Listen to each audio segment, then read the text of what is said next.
أكبر الله أكبر الله أكبر الله أكبر الله أكبر. Ce film porte témoignage sur l'islam. Il est consacré à ce que les Occidentaux appellent le soufisme et que les musulmans eux-mêmes dénomment tasawwuf. Cependant, il n'a pas été tourné dans un pays arabe, mais en Afghanistan. Ce film est donc aussi un témoignage sur un visage peu connu de la République afghane. Pour beaucoup d'étrangers, les Afghans sont un peuple de guerriers et de cavaliers, courageux et hospitaliers. Ils ne sont pas seulement cela. Comme tous les pays d'Orient, l'Afghanistan se modernise d'année en année. Les vieux quartiers de Kaboul, la capitale, font place aux grands immeubles et aux larges avenues. Kaboul, qui, jusqu'à des mesures récentes, fut un relais sur le chemin de Katmandou, la route de la drogue et des hippies vrais ou fous. Hors de Kaboul, l'existence demeure encore, le plus souvent, pareille à ce qu'elle fut à travers les siècles. Voici l'Orient des poètes, des voyageurs, des érudits.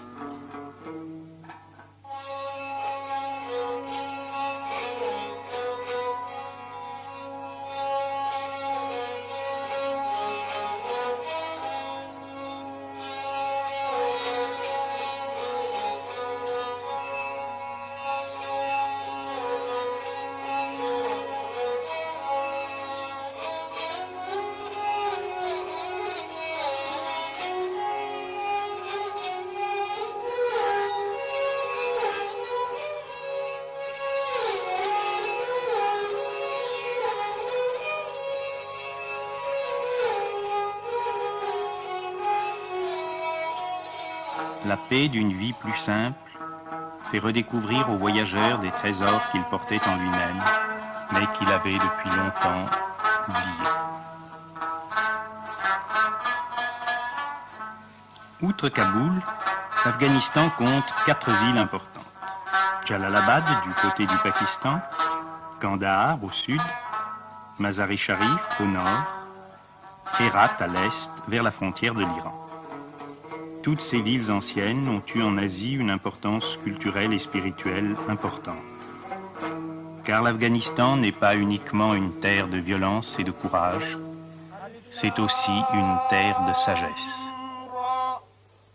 Cette sagesse, cette spiritualité, Herat et sa mosquée célèbre, considérée comme la plus vaste d'Asie, nous en ouvrirons la première porte.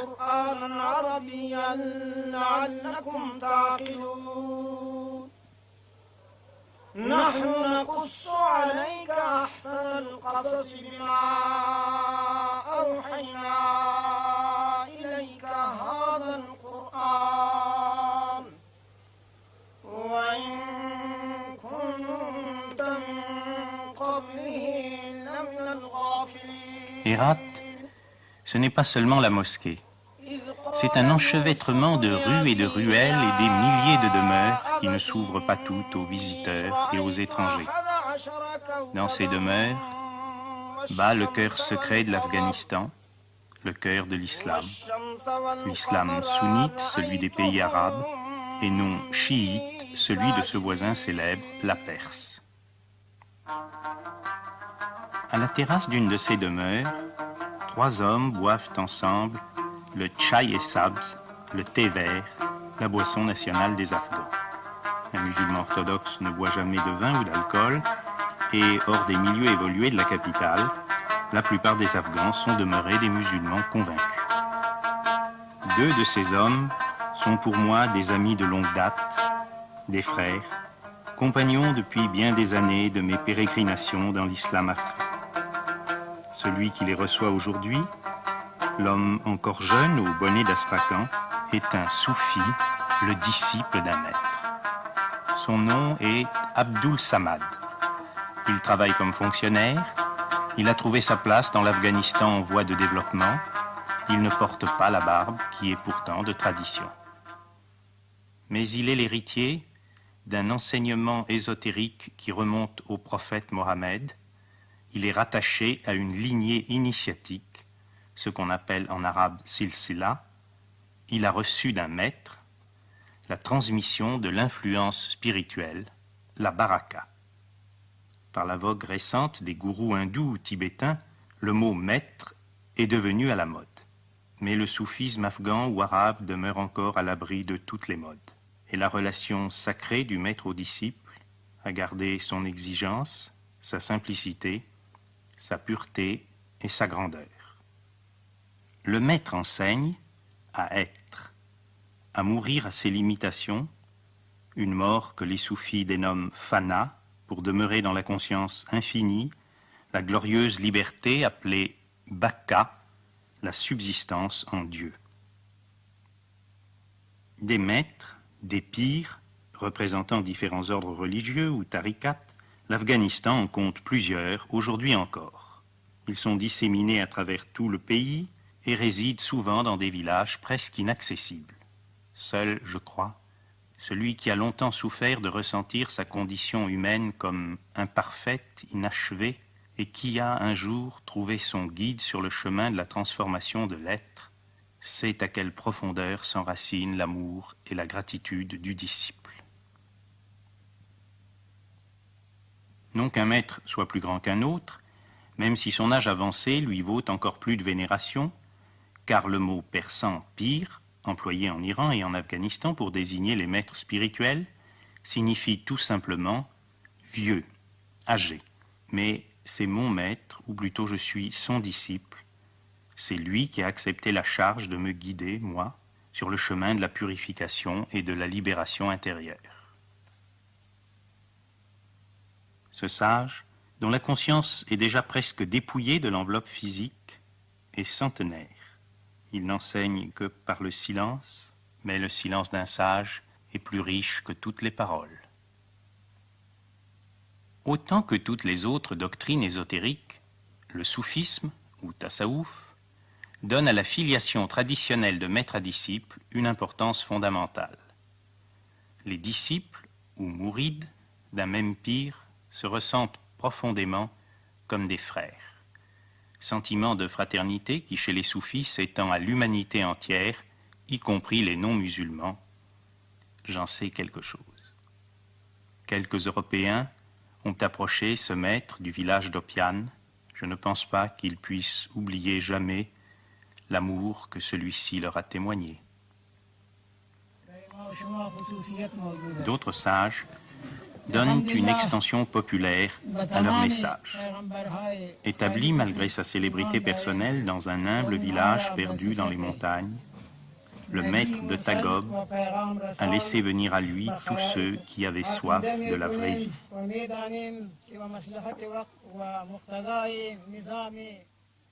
Aussi réputé soit-il, un maître soufi ne diffuse pas ses idées personnelles ou ses opinions subjectives. Il transmet des connaissances bien prouvées, confirmées de génération en génération. Comme le bouddhisme tantrique des Tibétains ou le véritable yoga hindou, le soufisme constitue une science extrêmement élaborée et complexe, avec son vocabulaire technique comme celui de toutes les sciences. Les soufis, notamment, reconnaissent dans l'organisme des centres subtils, appelés latifa au singulier et lataïf au pluriel, qui sont les points d'appui d'une ascèse à la fois physique, émotionnelle, mentale et spirituelle. La connaissance ésotérique des lataïfs est donnée aux disciples en tête-à-tête, mais l'enseignement individuel n'est qu'un aspect du soufisme, l'autre visage étant l'ascèse en groupe, en chœur, en particulier la pratique collective du dhikr que les Afghans prononcent zikr à la façon persane.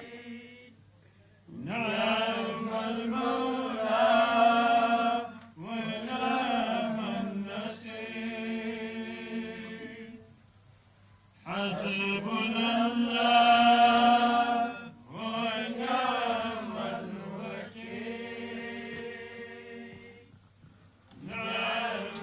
terme zikr signifie le fait de se souvenir, de se rappeler Dieu, Allah, l'unique réalité. Tout l'islam tient en deux affirmations, La ilaha illallah et Mohammed Rasoul Allah.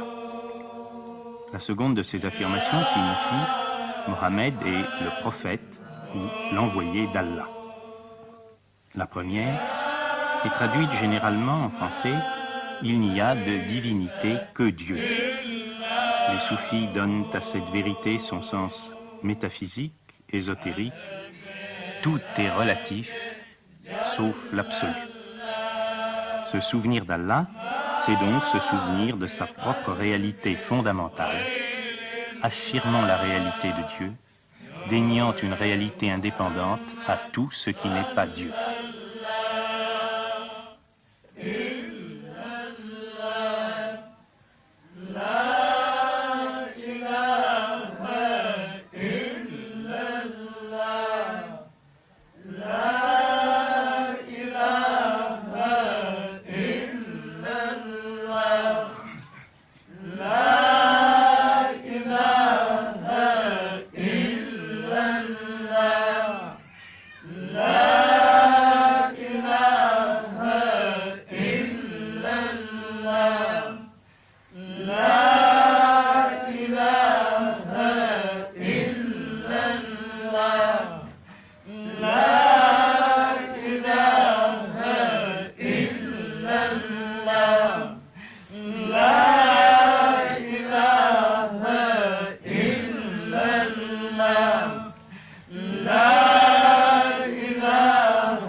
Le zikr engage la totalité de chaque participant, toutes ses fonctions, à tous les niveaux. Le cœur, c'est-à-dire l'émotion ou le sentiment, n'est plus que ferveur et amour. Mais cette ferveur est contrôlée par la tête, la pensée, qui se concentre dans les différentes formules du Coran répétées tour à tour, et dans l'attention aux lataïs, les centres subtils de l'organisme. Enfin, le corps participe à cet engagement de tout l'être. Il y participe par les mouvements rythmiques et par la respiration contrôlée.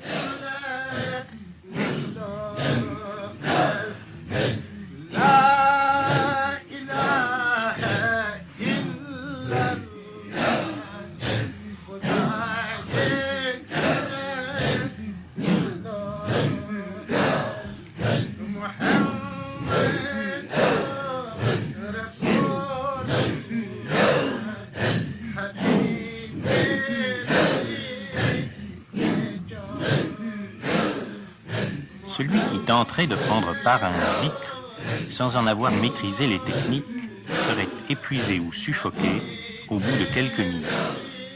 Ou bien encore, le taux de son pH sanguin serait si profondément modifié que le candidat inexpérimenté arriverait assez vite au coma ou à la syncope. J'ai assisté, depuis bien des années maintenant, à de très nombreux zikrs, tous duraient plusieurs heures, avec une alternance de rythme lent et de rythme rapide. Certains même, la nuit du jeudi au vendredi, qui correspond à notre dimanche pour les musulmans, se poursuivaient jusqu'à l'aube. Je n'ai vu qu'une seule fois des membres du cercle de zikr perdre la maîtrise de lui-même. Encore, sa crise, si je peux employer ce mot, ne dura-t-elle qu'1 à 2 minutes, et il reprit ensuite normalement sa place parmi les autres frères.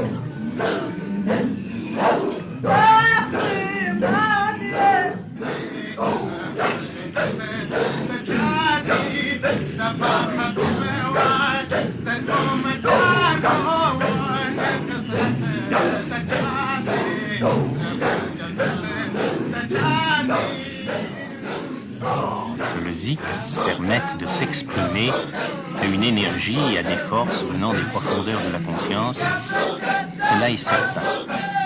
Mais cette expression est canalisée par une technique complexe dont nous reparlerons dans la seconde partie de ce film. Elle est le fruit d'un long et rigoureux entraînement, d'une ascèse méthodique.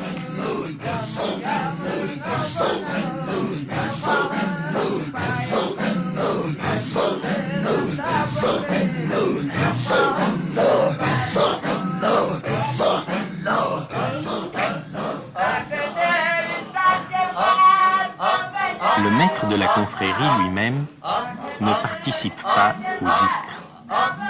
Il est situé au dehors du cercle, symbole du moteur immobile de la manifestation universelle, image du témoin immuable et non affecté par les péripéties du monde phénoménal.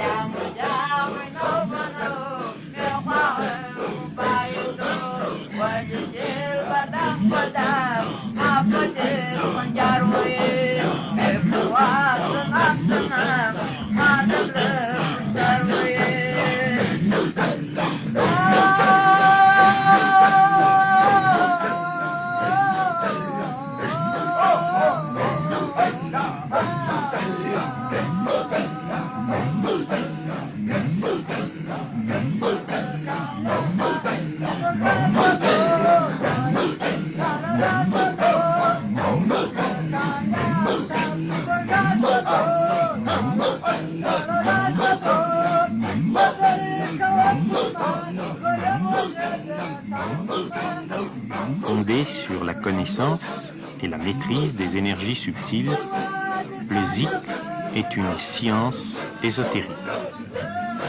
Mais l'ésotérisme de l'islam, la voie ou tariqa, s'enracine, pour la transcender, dans la pratique religieuse commune à tous les musulmans, la charia. Avant d'être un soufi, le soufi de Hérat, Abdul Samad, est d'abord un musulman. Un musulman qui observe la loi, le jeûne du ramadan, l'aumône, si possible le pèlerinage de Hajj, c'est-à-dire le pèlerinage à la Mecque, et les 5 prières quotidiennes, appelées namaz en persan.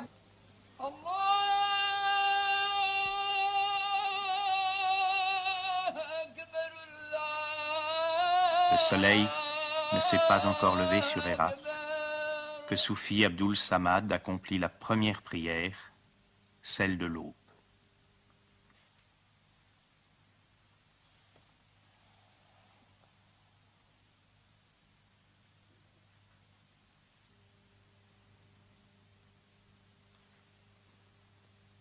Les soufis sont les mystiques de l'islam, mais ce ne sont pas des moines. À la différence des autres religions, il n'y a pas de monastère dans l'islam.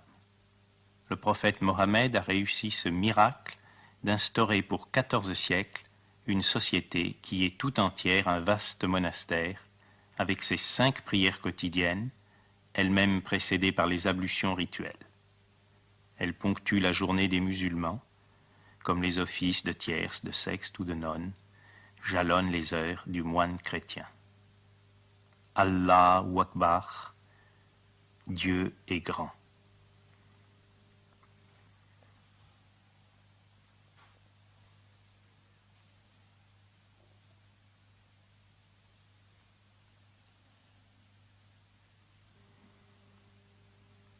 Puis, tandis que le jour pointe à peine sur Hérat, Soufi Samaruddin lit et étudie les livres sacrés, le Coran, ou encore les hadiths, paroles du prophète, prononcées non plus en tant qu'instrument de la révélation, mais en tant que maître spirituel.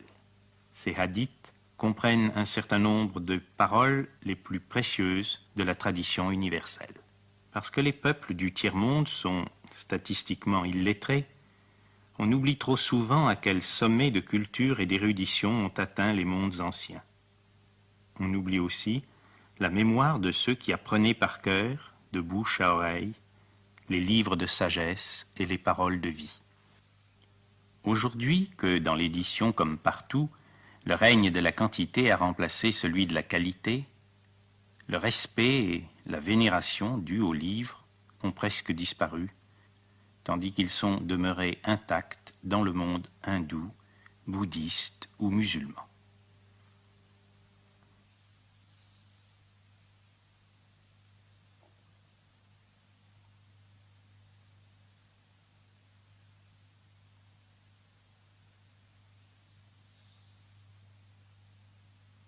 Aucune traduction française du Coran ne peut rendre la splendeur du texte arabe.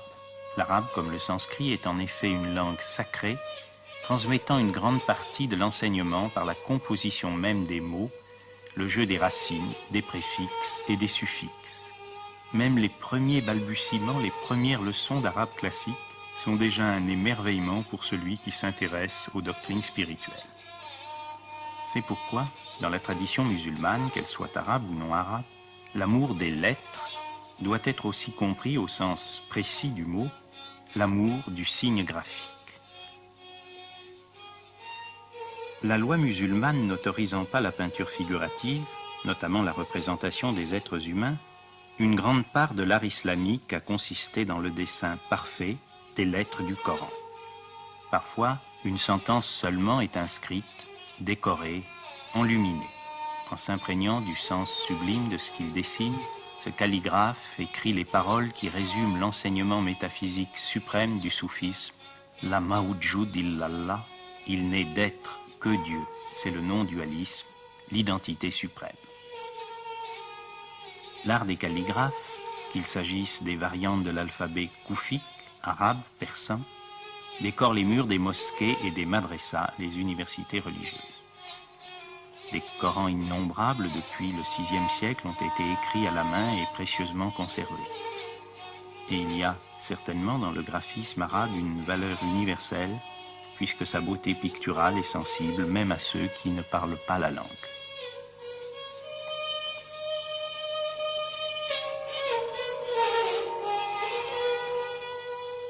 Le Coran et les hadiths du prophète ont été enseignés et commentés de génération en génération dans des universités appelées madrasas qui ont formé les docteurs de la loi, les moullas. La loi, ou charia, a parfois été opposée à la voie ésotérique, la tariqa, comme on oppose la lettre à l'esprit. C'est vrai, certains soufis ont été condamnés par les moullas. Mais l'importance de ce conflit ne doit pas être exagérée, et bien des professeurs de madrasa ont été aussi membres de confréries soufis. En Afghanistan comme ailleurs, les universités modernes remplacent peu à peu les madrasas, mais plusieurs de celles-ci sont encore vivantes. On songe à la grande époque où, sans autre moyen de locomotion que le cheval ou le chameau, les étudiants n'hésitaient pas à voyager pendant des semaines et même des mois pour venir étudier auprès d'un maître dont, sans journaux, sans radio et sans télévision, la célébrité avait pourtant franchi les frontières, de Boukhara à Lahore, de Hérat à Konya, de Fès à Damas, du Caire à Nishapur. بما أوحينا إليك هذا القرآن وإن كنت من. Si Mohiddin ibn Arabi est le maître le plus vénéré du soufisme arabe, le soufisme des pays non arabes de la Turquie à l'Inde est dominé par le sage célèbre Jalal ud-Din Rumi, dont un spécialiste commente ici le Masnavi, un des textes les plus importants et les plus précieux de toute la sagesse humaine. Les soufis disent que le Masnavi est presque égal au Coran. J'oserais dire que ce texte admirable est presque égal aussi aux Upanishads, au Tao Te Ching ou à la Bible. Lorsqu'il a achevé sa lecture quotidienne des livres sacrés, Soufi Abdul Samad se rend à son bureau.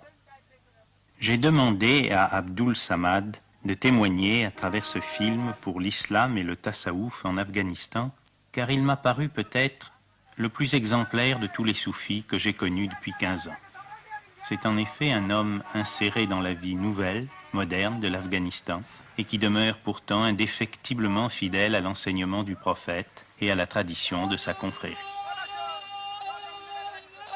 Lorsque retentit au loin l'appel du muezzin pour la seconde prière de la journée, Soufi Samad, sur le lieu de son travail, étend son tapis pour le namaz, comme vont le faire aussi dans leurs ateliers, leurs échoppes, leurs boutiques, des milliers d'autres citoyens de Hérat. il est recommandé de participer à la prière collective à la mosquée, mais lorsque les nécessités du travail l'interdisent, il est permis de prier seul. Allahu Akbar, Dieu est grand.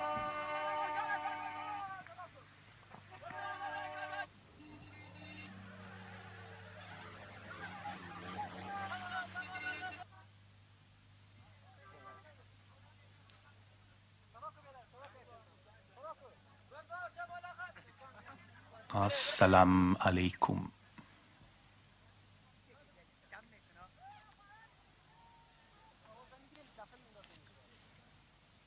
Les disciples soufis ne sont pas des moines. Ils n'ont pas abandonné le monde, ils vivent dans le monde sans être de ce monde. Ils sont généralement artisans, commerçants, boutiquiers. On les rencontre plus souvent dans les ruelles des bazars et les anciens quartiers que dans les bureaux modernes et les immeubles neufs, bien que, de tout temps, de hautes personnalités aient été aussi les humbles disciples d'un pire ou d'un cheikh. Parmi ces vendeurs, ces travailleurs manuels, à quoi reconnaît-on le soufi? Pas seulement au fait qu'il porte toujours la barbe et le turban. On reconnaît le soufi à sa conscience professionnelle, à son honnêteté scrupuleuse, à sa générosité, à sa ferveur dans les pratiques religieuses communes. On le reconnaît parfois aussi à la profondeur de son regard, à la lumière de son sourire. Peu de fois, avec mon compagnon afghan, alors que de ruelle en ruelle, de boutique en boutique, nous recherchions un soufi dont nous ne savions même pas toujours le nom. Peu de fois, simplement en croisant un regard, nous avons ensemble ressenti avec certitude, voici, c'est lui. L'œuvre des mains est si à l'honneur chez les soufis. Outre ses fonctions administratives, Abdul Samad pratique aussi l'art du tapis. Il le pratique avec sa femme et ses enfants, car les soufis sont presque tous mariés et pères de famille. Parce qu'il est engagé non dans le chemin de l'avoir, mais dans celui de l'être. Le soufi ne ressent pas « j'ai une femme, j'ai des enfants », mais « je suis un époux, je suis un père », avec tout ce que cela exige de moi. Faute d'avoir été étudié avec compréhension, le statut de la femme musulmane a été sévèrement jugé par les Occidentaux. Je veux avant tout préciser que l'épouse musulmane peut avoir part, comme son mari, à la vie spirituelle et à l'enseignement des maîtres soufis. Pour filmer ces images, j'ai respecté le principe de l'islam selon lequel une femme ne laisse pas voir son visage aux étrangers. Il y a seulement quelques années, dans un milieu musulman orthodoxe, je n'aurais pu ni tourner ces plans, ni même rencontrer ces mères de famille. Mais le monde change, et il change très vite. Les sociétés traditionnelles se désintègrent partout sous nos yeux. J'ai donc pu, exceptionnellement, voir le visage de femmes afghanes vivant selon la loi ancienne. Ces visages exprimaient tous la joie, la paix intérieure et surtout la plénitude. Cette découverte m'a amené à étudier un peu sérieusement les textes mêmes du Coran et à distinguer dans les traditions relatives aux femmes ce qui est essentiel et ce qui est accessoire, ajouté à travers les siècles pour des raisons contingentes. Lus sans parti pris, les enseignements du prophète ont pour but non pas d'asservir la femme, mais au contraire de la défendre et de la protéger. Qui se douterait par exemple qu'une femme musulmane pouvait demander le divorce pour insatisfaction sexuelle. Quant à la polygamie, elle avait pour but de permettre aux veuves de se remarier et elle évitait le sort des maîtresses et des mères solitaires dans les autres sociétés, celles-ci devenant au contraire des épouses à part entière.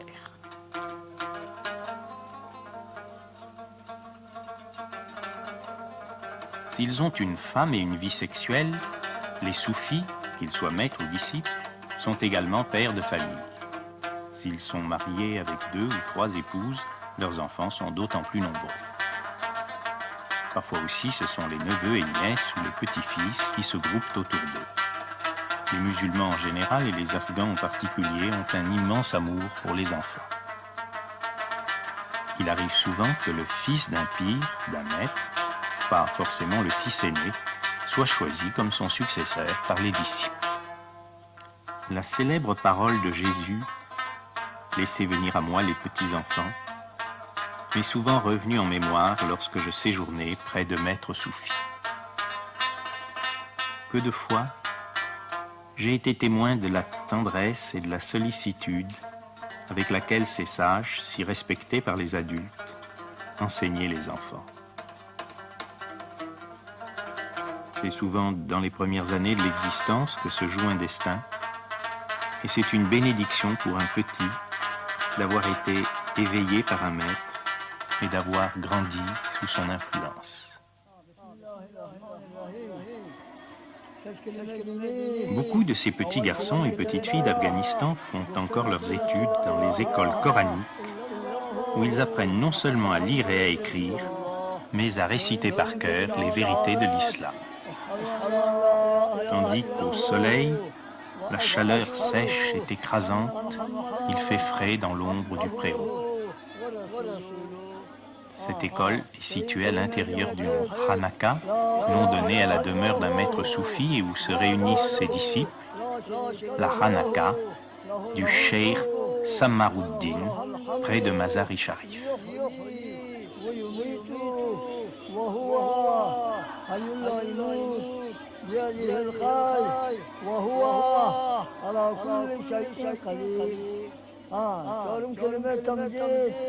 سبحان الله والحمد لله ولا إله إلا الله الله أكبر ولا حول ولا قوة إلا بالله العلي العظيم ما شاء الله كان وما لم يشاء لم يكن فإن كلمة استغفار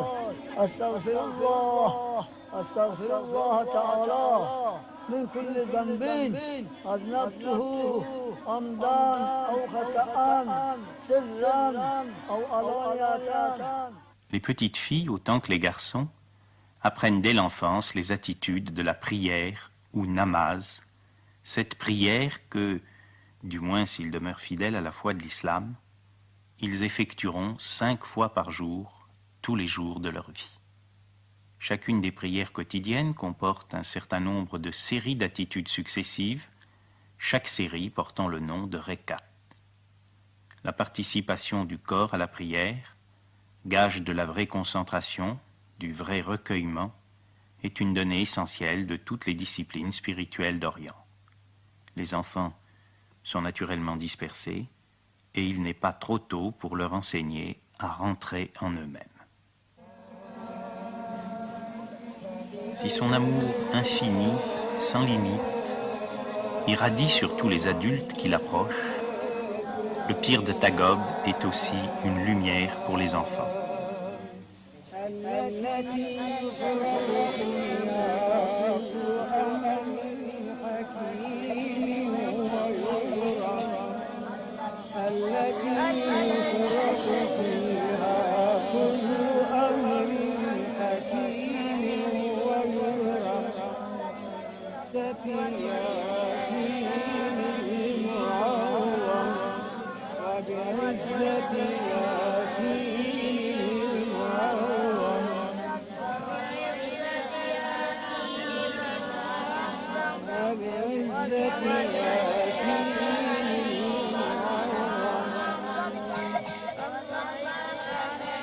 Ces petits Afghans d'un village perdu ne connaissent ni Zorro ni Superman, mais ils rêvent d'imiter Ali, le gendre du prophète, le Shah et Aoulia, le roi des amis de Dieu.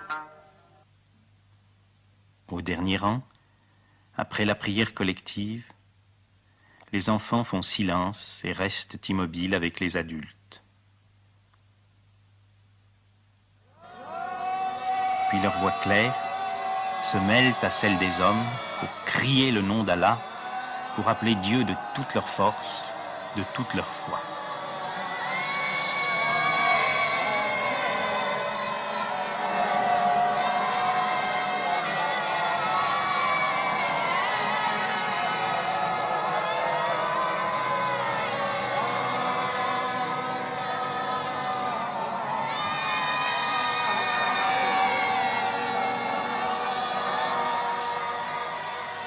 J'ai même connu à Polykoumri un garçon de 12 ans qui avait demandé et obtenu de devenir disciple d'un maître de l'ordre des Naqshbandis.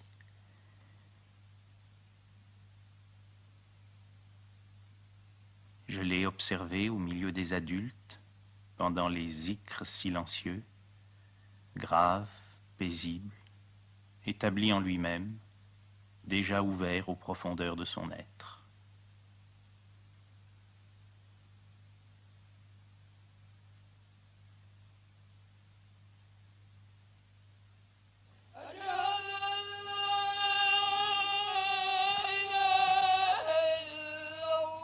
La troisième prière de la journée, c'est à la mosquée de Hérat, au milieu de ses frères dans l'islam, que, répondant à l'appel du muezzin, Soufi Abdul Samad va l'accomplir. L'islam est une religion éminemment égalitaire et démocratique. Mesurée à la mesure de Dieu, les hommes ne sont rien. Le prince est autant rien que le laboureur. J'ai vu des officiers généraux et de simples soldats prier côte à côte sur le même rang.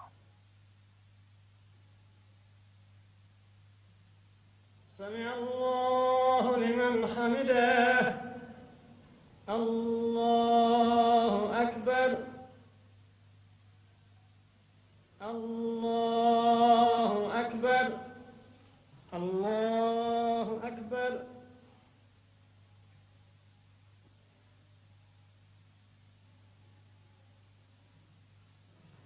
الله أكبر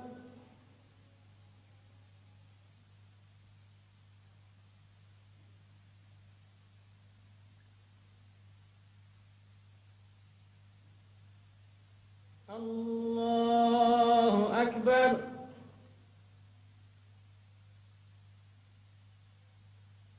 سمع الله لمن حمده الله أكبر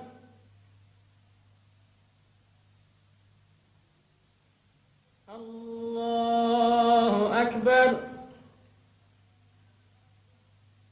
السلام عليكم ورحمة الله. Ces images, prises un jour de semaine, sont celles d'Afghans comme les autres.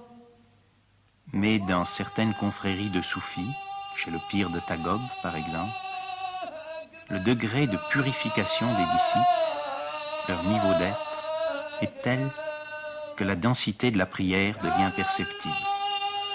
La communion, l'unité des frères, l'effacement des revendications individuelles, fait du namaz un moment grandiose de perfection, un sublime témoignage sur le vrai visage de l'islam.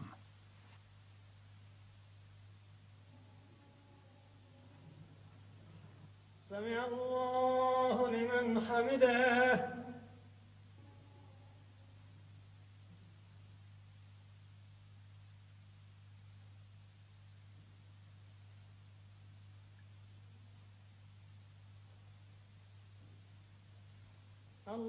الله أكبر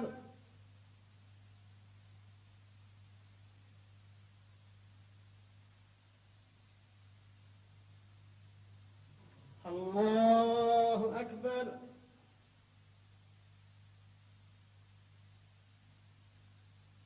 الله أكبر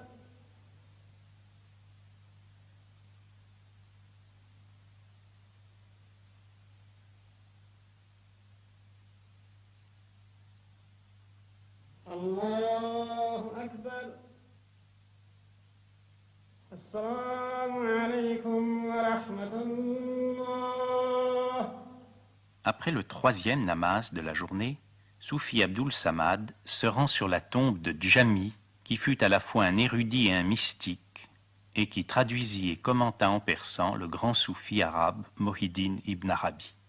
Jami fut donc un défenseur de la doctrine métaphysique du Wahdat al-Wujud, l'unicité de l'être. La visite aux tombes des saints n'est pas admise dans tout l'islam. Les wahhabites, par exemple, interdisent toute visite à une tombe quelle qu'elle soit. Mais tous les musulmans sont d'accord pour ne jamais se prosterner devant un tombeau. Quand un Afghan se rend dans un cimetière, c'est avec un sentiment profond de gratitude envers les musulmans d'autrefois. Ce respect pour le passé est difficilement compris par les Occidentaux, si férus de progrès et si tournés vers l'avenir. C'est peut-être ici un des points où la différence radicale entre la mentalité moderne, celle qui donne la primauté à l'avoir, et la conscience ancienne, celle qui reconnaît la supériorité de l'être, est clairement révélée. Pour un hindou, pour un bouddhiste, pour un musulman, et il faut avoir le courage de dire pour un vrai chrétien, la vérité essentielle a déjà été révélée, il n'y a pas à innover. Que ce soit il y a 1000 ans ou aujourd'hui, le sage hindou qui a atteint la libération, ou Mukti, le sage bouddhiste qui a réalisé le nirvana, le sage soufi qui a accompli la mort à soi-même, ou fana, et la subsistance en Dieu, ou baka, est à jamais située dans la plénitude de l'être. Cette perfection est hors du temps et ne nécessite aucun progrès. Le musulman, le disciple soufi en particulier, s'efforce de réaliser à son tour cette pleine stature de l'homme que tant de sages ont manifestée avant lui, de siècle en siècle, de génération en génération. Une autre tombe près de Hérat est plus célèbre encore que celle de Jami, le mausolée de Khwaja Abdullah Ansari. Ansari de Hérat, un des plus grands mystiques de tout l'islam, est à juste titre la fierté des Afghans. Le petit cimetière qui entoure le tombeau d'Ansari est demeuré un asile de calme. Il y règne une telle paix qu'on demeure là sans rien désirer d'autre que ce silence. Le peuple afghan, qu'on a parfois qualifié de brutal parce qu'il fut héroïque dans les combats, est en vérité un peuple d'une infinie délicatesse.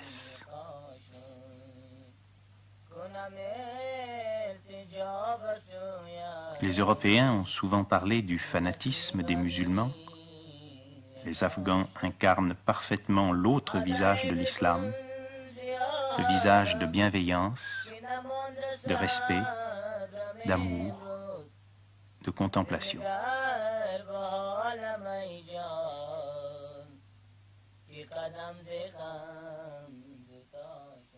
En vérité, on ne saurait dans l'islam parler de pèlerinage aux tombes. Le terme de pèlerinage est strictement réservé à celui de la Mecque. Seul le mot « visite » convient pour un tombeau aussi vénéré soit le saint qui y repose. Les fidèles baisent un exemplaire du Coran avant de s'incliner pour passer, baisser, sous le livre sacré. Le mot « islam » lui-même ne signifie-t-il pas en arabe « soumission » ? Se soumettre, c'est se mettre sous. Un exercice ascétique particulier, accompli dans le silence et l'immobilité, permet aux soufis de se situer à la même longueur d'onde, au même niveau de vibration où vécut et mourut le saint dont les restes sont ensevelis ici. Auprès du tombeau d'un sage, chacun reçoit selon son degré de compréhension. Ceux qui ne peuvent dépasser le plan des désirs et des craintes demandent force, consolation, espérance. Ceux qui transcendent leur monde personnel égocentrique communient dans l'essence divine.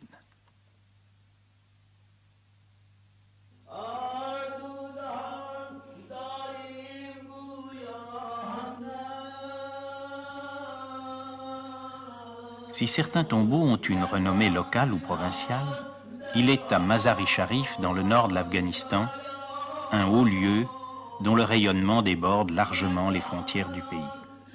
Il attire un flot incessant de fidèles, les femmes autant que les hommes, dont la conviction et l'amour ont parfois soutenu les pas pendant des centaines de kilomètres. C'est le mausolée d'Ali, le gendre du prophète, 4e calife de l'islam pour les sunnites. Qu'Ali, le roi des amis de Dieu, repose ici, n'est pas considéré comme prouvé selon les critères de la science historique. Mais personne ne peut nier l'atmosphère exceptionnelle qui règne autour du mausolée et de la mosquée.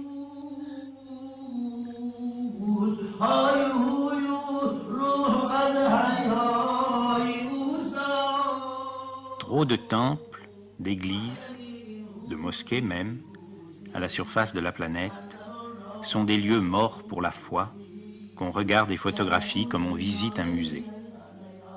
Le mausolée d'Ali, à Mazar, est un tombeau, mais ce haut lieu demeure vivant, intensément vivant, témoin aujourd'hui encore de la ferveur des temps anciens.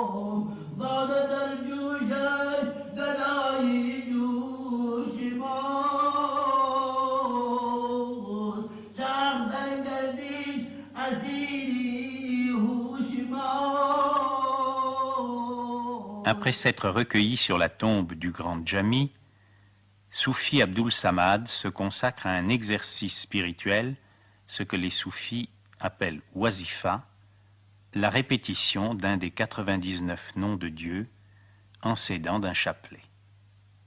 Un maître soufi m'a dit « Les différents noms ou attributs de Dieu sont comme autant de médicaments différents pour guérir les différentes maladies de l'âme. » Cette technique d'ascèse repose en vérité sur une connaissance psychologique très poussée, celle de ce que les soufis appellent les différents nafs, les divers aspects de la psyché humaine au cours de son évolution.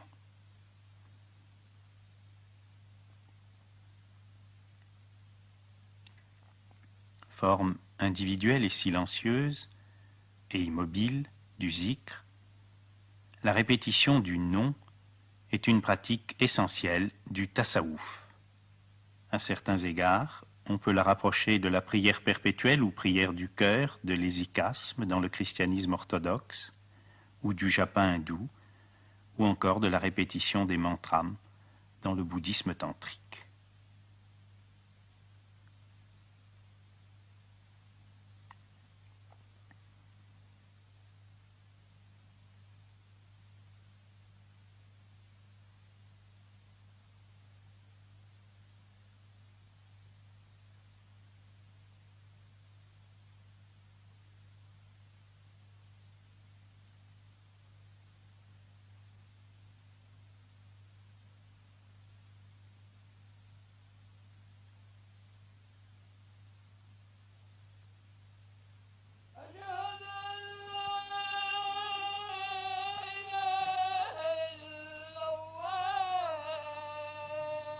Puis, lorsque le soleil vient juste de se coucher, c'est la 4e et avant-dernière prière de la journée.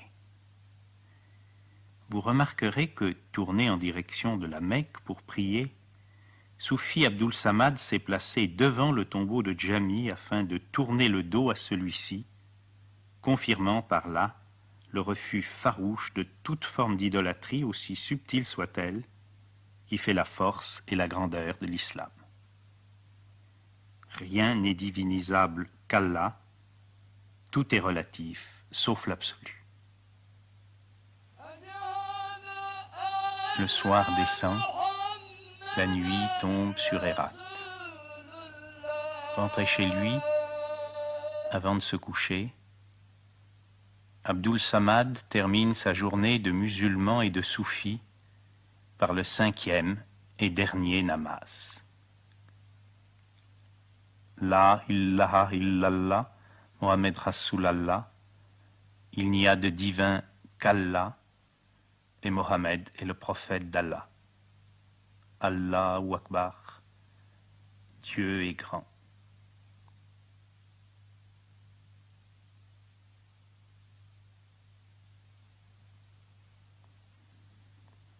Au moment où se termine la première partie de ce témoignage sur les soufis d'Afghanistan, je veux exprimer un sentiment de gratitude personnelle pour tous les amis afghans qui depuis 15 ans m'ont appris à aimer leur pays, m'ont fait découvrir la grandeur de l'islam et du tassaouf, et surtout m'ont permis de tourner pour vous ce film.